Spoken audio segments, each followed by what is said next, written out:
নমস্কার শ্রোতা বন্ধুরা, রহস্য গল্প সিরিজ চ্যানেলে আপনারা শুনছেন ধারাবাহিক রহস্য গল্প উত্তরের বারান্দা। অমিত হত্যা তদন্তে সব রকম সম্ভাবনা খতিয়ে দেখছেন প্রাইভেট ইনভেস্টিগেটর আদিত্য মজুমদার। সঙ্গে আছেন নরেন্দ্রপুর থানার এসআই গৌরাঙ্গ সাঁতরা। আজ ত্রয়োদশ পর্ব। হীরালালের সাথে সাক্ষাতের জন্য অমিত ও গৌরাঙ্গ তার আখড়ায় পৌঁছাল।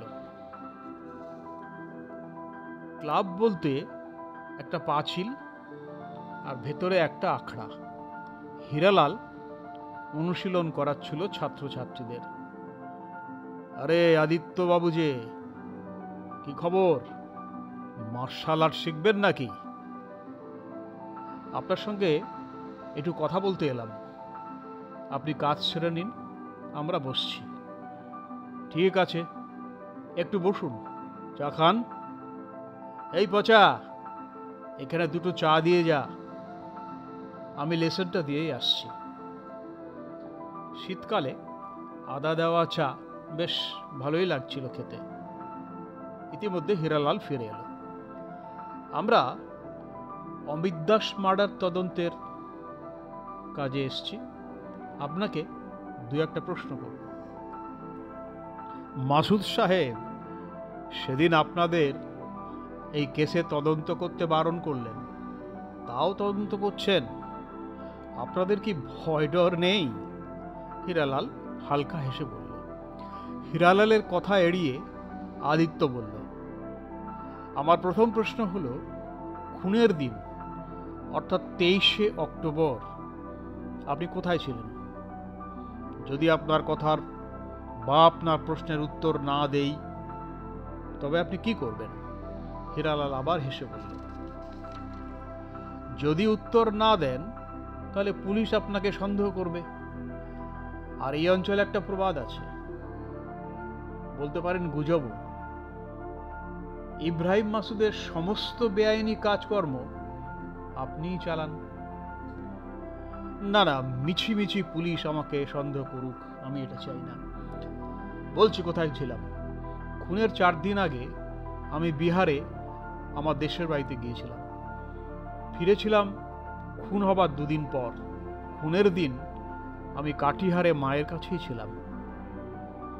আচ্ছা, আপনার কি মনে হয় অমিত খুন হওয়ার পেছনে মাসুদ সাহেবের হাত আছে? গৌরাঙ্গ সরাসরি প্রশ্ন করল। হীরালাল মিটিমিটি হাসছে। কি করে জানবো? আমি তো মানুষের মনের মধ্যে ঢুকতে পারি না। মাসুদ সাহেব আমাকে এ ব্যাপারে কিচ্ছু বলেননি। কিন্তু মাসুদ সাহেব তো আপনাকে খুব বিশ্বাস করতেন, না হলে আপনার সাথে আলিনার বিয়ে দিতে চাইতেন? আদিত্য অতর্কিতে প্রশ্ন করল। হীরালালের মুখের চেহারাটা বদলে যাচ্ছে।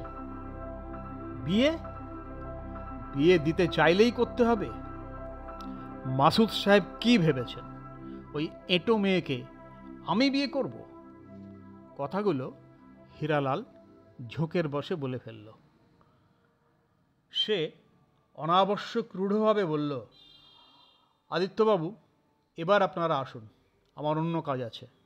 আর একটা কথা, আপনি মাসুদ সাহেবের কথা শুনলেন না, তদন্ত চালিয়ে যাচ্ছেন।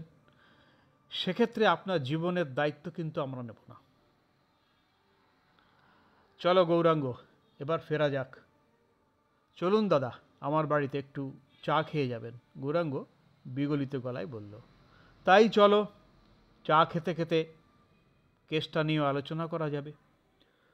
তবে আমার কি মনে হয় জানো, হীরালাল আলিনাকে গভীরভাবে ভালোবেসেছিল, না হলে অতটা রিয়্যাক্ট করতো না। সে ধরে নিয়েছিল আলিনার সাথে তার বিয়ে হবেই, কিন্তু কোনোভাবে নার্সিংহোমের অ্যাবর্শনের ব্যাপারটা জেনে ফেলেছিল। গৌরাঙ্গর বাড়ি যাওয়ার পথেই সিরাজুলের বাড়ি। বাড়িতে অনেকগুলো আলো জ্বলছে, অনেক লোকের কথাও শোনা যাচ্ছে। আদিত্য বলল, চলো গৌরাঙ্গ, সিরাজুলের সাথে একটু দেখা করা যাক। সিরাজুল বাগানেই ছিল, লোকজনের সাথে কথা বলছিল। আদিত্যদের দেখে এগিয়ে এলো। কেমন আছেন স্যার? আমরা ভালো আছি, তুমি কেমন আছো?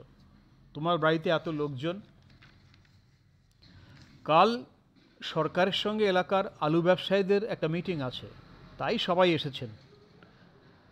আলিয়ার সাথে কথা হয়? আদিত্য নরম গলায় জিজ্ঞাসা করলো। আলিয়া পাগল হয়ে গেছে, বলছে আমি নাকি অমিতকে খুন করেছি।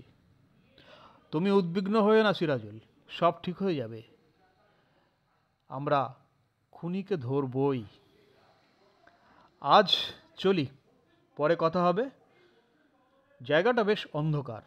গৌরাঙ্গ মোবাইলের আলোতে দরজার তালাটা খুলল। ঘরে ঢুকে আদিত্য জানালার দিকে একটা চেয়ারে বসল। এত লোকের সাথে কথা বলে আপনি কি সিদ্ধান্তে এলেন আদিত্যদা?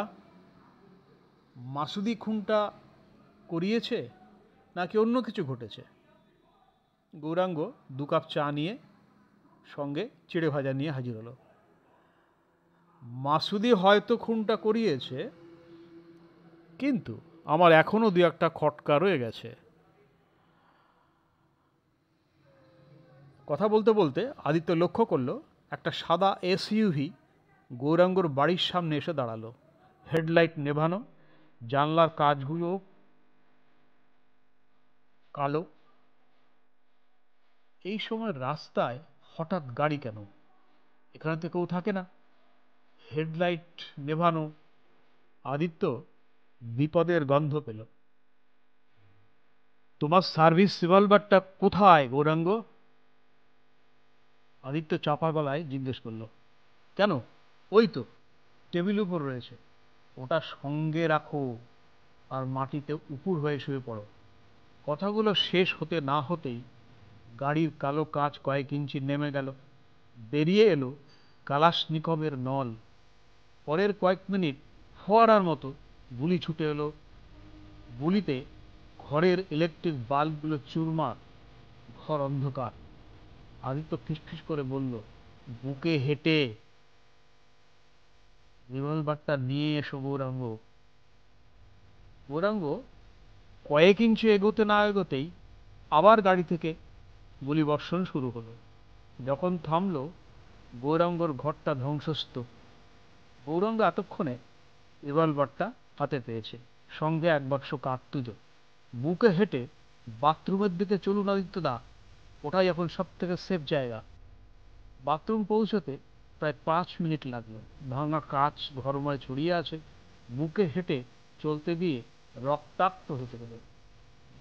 হামাগুড়ি দিয়ে বাথরুমে ঢুকে গৌরাঙ্গ দরজাটা বন্ধ করে দিল।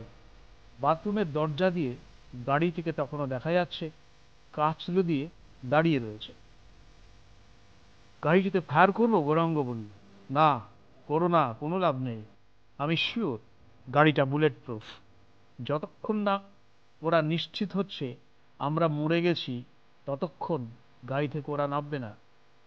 অন্ধকারে গৌরাঙ্গের মোবাইলটা বাজছে। সেটা বাথরুমের বাইরে। তোমার মোবাইলটা কোথায়? ওই তো পাশের ঘরে। আনবো? না, দরকার নেই। আদিত্যর কথা শেষ হতে না হতে গাড়ির কাচ আবার নেমে এলো। জানলা দিয়ে একটা হাত বেরিয়ে এসে গৌরাঙ্গর বাড়ির দিকে কিছু একটা ছুঁড়ে দিল। কয়েক সেকেন্ডের মধ্যে কান ফাটানো আওয়াজ, বাড়িটা কেঁপে উঠল। Hand grenade. বাথরুমে ঢুকলাম বলে বেঁচে গেলাম আদিত্যদা, না হয় দুজনেই শেষ হতাম। কি বলে যে ভগবানকে ধন্যবাদ জানাবো। আরে দাঁড়াও দাঁড়াও, তুমি এখনো ধন্যবাদ দেওয়ার সময় আসেনি। গাড়িটা এখনো দাঁড়িয়ে আছে। তাহলে আমরা এখন কি করব? চুপচাপ বাথরুমে বসে ধৈর্যের পরীক্ষা দেব। একসময় ওরা গাড়ি থেকে নেমে ঘরে ঢুকবে, দেখবে আমরা মরলাম কিনা। ওরা গাড়ি থেকে নামলে আমরা গুলি চালাবো, তুমি রেডি থেকো। মিনিট 5 এইভাবে কেটে গেল। গাড়িটা স্টার্ট নেওয়ার আওয়াজ পাওয়া গেল। ইউ টার্ন করে গাড়িটা বড় রাস্তার দিকে চলে গেল। আজ এই পর্যন্ত। বাকিটা 17 এপ্রিল বৃহস্পতিবার।